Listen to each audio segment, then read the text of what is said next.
আউয়ালুহু রাহমাতুন ওয়া আওসাতুহু মাগফিরাতুন ওয়া আখিরুহু ইতকুম মিনান নার। এটা আমরা সকলেই জানি, রাসূল পাকের হাদিস যদিও হয়, কিন্তু ক্যালেন্ডারের মাধ্যমে সর্বক্ষেত্রে সর্বস্থানে সব জায়গায় সমভাবে প্রচারিত হয়ে আসছে যে রমাদানের প্রথম 10 দিন রহমতের, আর দ্বিতীয় 10 দিন হচ্ছে মাগফিরাতের, আর তৃতীয় 10 দিন হচ্ছে নাজাত এবং মুক্তি। যেহেতু আমরা রহমতের ভাগে, সেই রহমত সম্পর্কে একটু আলোচনা, যে আল্লাহ পাকের এই নির্দেশ পালন যে বান্দা করবে, যে নবীর উম্মত করবে, আল্লাহ পাক তাকেই রহমত দান করবেন।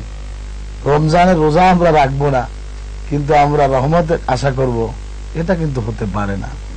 রমাদানের রোজা যে রাখবে, আল্লাহ পাকের রহমত তার উপরেই থাকবে।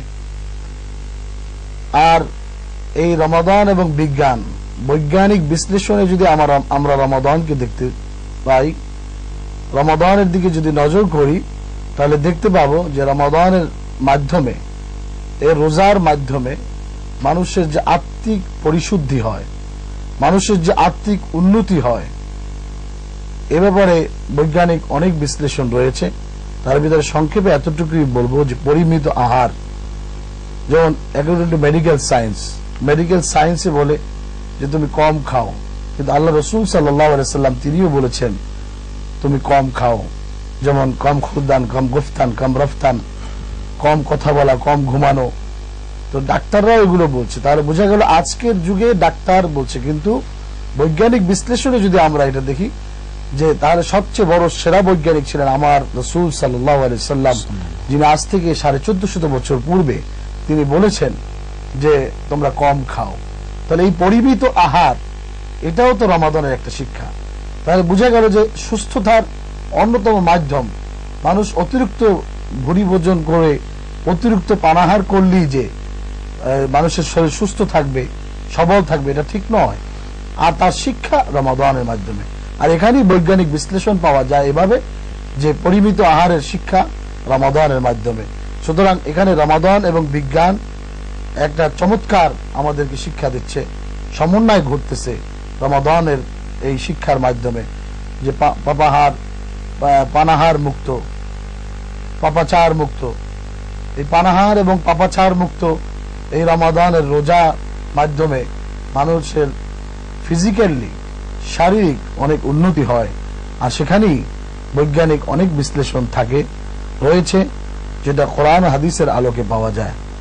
তো মূল কথা হচ্ছে যে রমাদানের রোজাও আমরা পেতাম না, যার উসিলায় আমরা এই রমাদান পেয়েছি।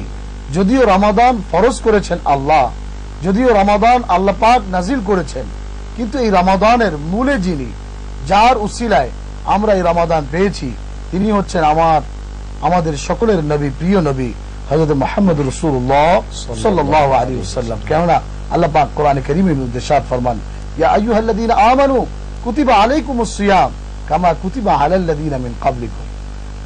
তোমাদের উপরে রোজা অমনিভাবে ফরজ করা হয়েছে, কুতিবা আয় ফরিদা, অর্থাৎ তোমাদের উপরে ফরজ করা হয়েছে, অবশ্য করণীয় করা হয়েছে, যেভাবে পূর্ববর্তীদের উপরে করা হয়েছিল। কিন্তু পূর্ববর্তীদের উপরে এভাবে সুবিদিতভাবে 1 মাস ধারাবাহিকভাবে রোজা ছিল না। এই রোজা সুবিদিতভাবে এই 1 মাস শাহরু রমাদান, এটা কোরআনের মধ্যে এসেছে এবং তা আমরা পেয়েছি আমাদের নবীজির মাধ্যমে। সুতরাং এই রমাদানে বৈজ্ঞানিক বিশ্লেষণ বলি, আর রমাদান ও বিজ্ঞানের আমরা তথ্য এবং উপত্য আমরা যাই বলি না কেন, সবকিছুর মূলে কোরআন এবং হাদিসের মধ্যে সবকিছুর বিশদ বিবরণ রয়েছে। সুতরাং এই কোরআন এবং সুন্নাহকে আমরা যদি মেনে রমাদানের রোজা ঠিকভাবে আমরা রাখি, তাহলে বৈজ্ঞানিক বিশ্লেষণে রমাদানের অনেক যথার্থতা, উপকারিতা আমাদের আল্লাহ পাক দান করবেন এই রমাদানের মাধ্যমে।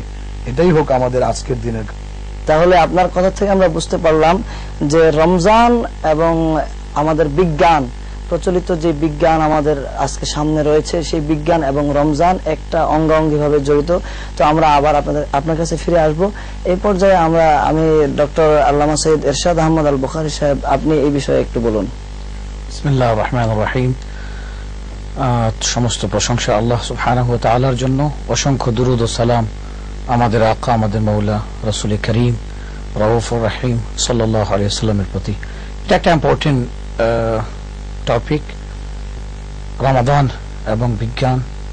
এট ফার্স্ট আমাদেরকে জানতে হবে যে আমরা বিজ্ঞানকে অ্যাকসেপ্ট করি যখন বিজ্ঞান আমাদের ধর্মের মোতাবেক হবে, আমাদের ইসলামী শরিয়া মোতাবেক যদি বিজ্ঞানের কোনো থিওরি আমাদের পক্ষে হয় আমরা এটাকে অ্যাকসেপ্ট করব। এবং আলহামদুলিল্লাহ আমরা জোর গলায় বলতে পারি যে বিজ্ঞানের মিনিমাম নয় ম্যাক্সিমাম, বরঞ্চ বিজ্ঞান পুরোপুরিটাই ইসলামকে সমর্থন করতেছে। কারণ তো বিজ্ঞানটা তো এসেছে কোরআনুল কারীম থেকে, সুতরাং আমরা ধরে নিতে পারি যে বিজ্ঞানটাও কোরআনের একটা অংশ নিঃসন্দেহে। এবং রমাদান বা রোজার সাথে মেডিকেল সায়েন্সের একটা ব্যাপক এবং সম্পর্ক আছে, একটা ব্যাপক এবং গুরুত্বপূর্ণ সম্পর্ক আছে। ফর এক্সাম্পল, রমাদানুল মুবারকে এট ফার্স্ট আমাদের যে সবচেয়ে প্রথম কাজ হয় সেটা হয় আমরা আমাদের ওয়েট কন্ট্রোল করি, তারপরে আমরা আমাদের ফেট কন্ট্রোল করি। রোজার মাধ্যমে আমাদের ওয়েট এন্ড ফেট দুটাই কন্ট্রোল হচ্ছে, অর্থাৎ আমাদের রোজার মাধ্যমে কন্ট্রোলিং যে পাওয়ারটা, সেই পাওয়ারটা আমাদের পুরোপুরি সঠিক রূপে দাঁড় করানো হচ্ছে। হ্যাঁ, এখন আমরা ছোট্ট একটি বিরতিতে যাব, ফিরে আসা পর্যন্ত আমাদের সঙ্গে থাকুন।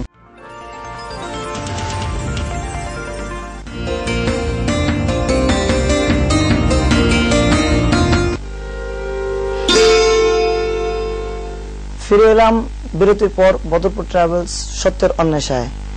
তো ডক্টর আল্লামা এরশাদ বুখারী, আপনি যে বিষয়ে আলোচনা করতেছিলেন যে রোজা ও বিজ্ঞান, এই রোজা ও বিজ্ঞান তো আছেই, পাশাপাশি আমাদের শারীরিক কতটুকু উন্নতি এই রমজানের মাধ্যমে, এটাও একটু বিজ্ঞানের আলোকে বিজ্ঞানের আলোকে এবং কোরআন কারীম ও নবী করিম সাল্লাল্লাহু আলাইহি ওয়াসাল্লামের হাদিস মোতাবেক আমরা যেটা জানতে পাই যে রোজার মাধ্যমে সবচেয়ে বেশি আমাদের যে উপকার হয় সেটা আমাদের শারীরিক উপকার।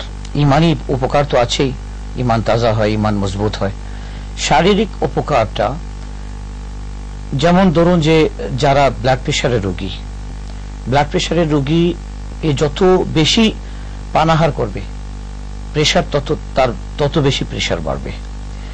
এবং আপনি চেক করবেন যে রমজানুল মুবারকে রোজাদার যদি কোনো ব্লাড প্রেশারের রোগী যদি রোজাদার হয়ে থাকে তাহলে সে কিন্তু চেক করবে যখন ব্লাড প্রেশার, তার প্রেশার নর্মাল অবস্থায় চলে আসছে। এভাবে যে ডায়াবেটিস এর রোগী, তো ডায়াবেটিসকে 3 ভাবে কন্ট্রোল করা যায়। এক, মেইনটেইন, দ্বিতীয় ওয়েট, এবং তৃতীয় হচ্ছে যে আপনার মেডিসিন। 3 ভাবে ডায়াবেটিসকে কন্ট্রোল করা যায়। তো রোজার মাধ্যমে আমরা ডায়াবেটিস কিভাবে কন্ট্রোল করতে পারি যে আপনার মেইনটেইন হচ্ছে, এভরিথিং টাইম টেবিল অনুযায়ী হচ্ছে, তার সেহরি, তার ইফতার, তার তারাবি, তার খানা, মানে পুরো মেইনটেইনটা সেটা রমজানে যথাযথভাবে ডায়াবেটিস রোগীদের জন্য হচ্ছে। এভাবে দ্বিতীয় যেটা হচ্ছে যে খাওয়াকে কন্ট্রোল করে, এটা তো রমজানে অসময় খেতে পারছে না, তো এভাবে ডায়াবেটিস রোগী যারা তাদের ডায়াবেটিস কন্ট্রোল হচ্ছে। এবং সবচেয়ে যে আশ্চর্যের বিষয় হচ্ছে সেটা হচ্ছে যে যখন রাসূল করিম সাল্লাল্লাহু আলাইহি ওয়াসাল্লামের সুন্নতের দিকে তাকাবেন, লবণ দিয়ে শুরু করা এবং লবণ দিয়ে শেষ করা, মধ্যে মিষ্টি খাওয়া, এটা কিন্তু রাসূল করিম সাল্লাল্লাহু আলাইহি ওয়াসাল্লামের সুন্নত। কিন্তু রমজানুল মুবারকে রাসূল করিম সাল্লাল্লাহু আলাইহি ওয়াসাল্লাম যে কত বড় বৈজ্ঞানিক, আপনি এটা থেকে জানতে পারেন যে রমজানুল মুবারকে হুজুরের সুন্নত হচ্ছে যে খেজুর দিয়ে ইফতারি করা, খেজুর দিয়ে স্টার্ট করা। মানে হচ্ছে একজন ব্যক্তি খালি পেট আছে, সে যখন লবণ দিয়ে স্টার্ট করবে তাহলে এটা তার জন্য ক্ষতিকর হবে।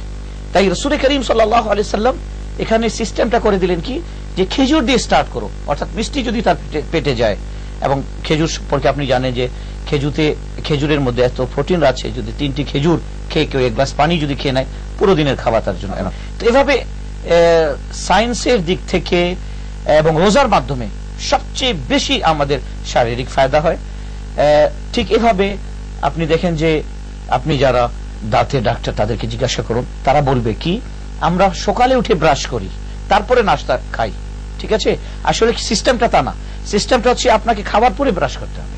ঠিক এভাবে আপনি রাত্রে খাওয়ার পরে ব্রাশ করে শুয়ে যাবেন, সকালে আপনি নাস্তার পরে ব্রাশ করবেন, তাহলে আপনার দাঁতের কিছু হবে না।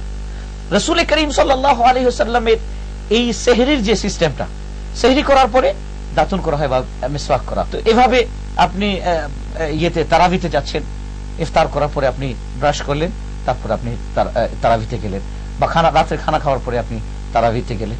আপনি দেখেন যে আমাদের রমজানের মাধ্যমে সবচেয়ে বেশি ফায়দা আমাদের শারীরিক ফায়দা হয়, ইমানি ফায়দা সেটা আছেই। কোরআনে আল্লাহ তাআলা ইরশাদ করেছেন, লাআল্লাকুম তাত্তাকুন, কুতিবা আলাইকুমুস সিয়াম কামা কুতিবা আলাল্লাযিনা মিন ক্বাবলিকুম লাআল্লাকুম তাত্তাকুন। তোমাদের উপর রোজা ফরজ করা হয়েছে, তোমাদের উপর রোজা সমূহ ফরজ করা হয়েছে যেভাবে তোমাদের পূর্ববর্তীদের উপর ফরজ করা হয়েছিল, লাআল্লাকুম তাত্তাকুন, যেন রোজার মাধ্যমে তোমরা মুত্তাকি বান্দা হয়ে যাও, আল্লাহ তাআলার খালিস বান্দা হয়ে যাও, আল্লাহ তাআলার ওলি হয়ে যাও। যখন মুত্তাকি হবে তখন সে ওলি হবে, কেন ওয়ালায়াতের জন্য তাকওয়া শর্ত। ঠিক এভাবে আমরা আমাদের পুরো এখানে রমজানে একজন মানুষ বিজনেসম্যান, চাকরিজীবী, তার টাইম খাওয়ার, অন্যান্য মাসে তার খাওয়ার টাইম টেবিল থাকে না, কিন্তু এখানে রমজানুল মুবারকে সে তার আল্লাহ সুবহানাহু ওয়া তাআলা, এক তো সে ক্ষুধার্ত আছে, পিপাসায় ভুগছে, কিন্তু অনেকগুলো নেয়ামত তার সামনে রাখা আছে, কিন্তু আল্লাহ তাআলা যে টাইমটা ফিক্স করেছেন তার জন্য, সে টাইমটা হচ্ছে যে যতক্ষণ পর্যন্ত সূর্য ডুববে না ততক্ষণ পর্যন্ত সে পানাহার থেকে নিজেকে বিরত রাখবে। এই টাইমটা, অর্থাৎ 1 মিনিট আগে যদি মাগরিবের আজানের 1 মিনিট আগে যদি সে ইফতার করে নেয়, তার অধীনে রোজা বাতিল হয়ে যাবে। ঠিক এভাবে সেহরির সময় শেষ হওয়ার পরে যদি সে সেহরি করে, তাহলে সেদিনে তার রোজা বরবাদ হয়ে যাবে। তো এই যে টাইম মেনটেন করা, আর যে ব্যক্তি তার লাইফে টাইম মেনটেন করে নিল, সে তার জীবন থেকে অর্ধেক রোগকে সে বিদায় দিল, অর্ধেক রোগ থেকে সে মুক্তি পেল, যদি সে এভরিথিং, প্রত্যেকটা জিনিসে যদি সে টাইম মেনটেন করে। তো এভাবে রোজার মাধ্যমে আমাদের শারীরিক যে ফায়দা, এটা অনেক বেশি, অনেক বেশি। শুধু তাই নয়, অ্যাসিডিটির বিষয়ে আপনি আসেন, যত খাবেন, ঘন ঘন খাবেন, আপনি বেলা খাবেন, দেখবেন যে অ্যাসিডিটিটা কিন্তু খাবার মাধ্যমে হয়, ঠিক আছে? তো অ্যাসিডিটিটা দেখবেন যে একজন মানুষ, সে গ্যাস্ট্রিকের রোগী, সারা জিন্দেগি, সারা বছর গ্যাস্ট্রিকের রোগে সে পেরেশান ছিল, কিন্তু রমাদানুল মুবারক আসার পরে দেখে যে এত পেঁয়াজু খায়, এত বড়া খায়, এত আলু চপ খায়, কিন্তু তার গ্যাস্ট্রিক হচ্ছে না। কারণ হচ্ছে যে সে টাইম মেনটেন করতেছে।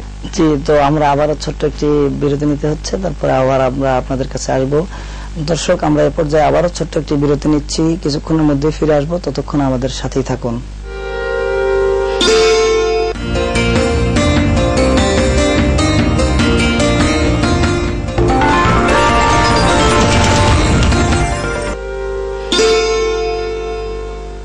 দর্শক, ফিরে এলাম বদরপুর ট্রাভেলস সত্যের অন্বেষায়।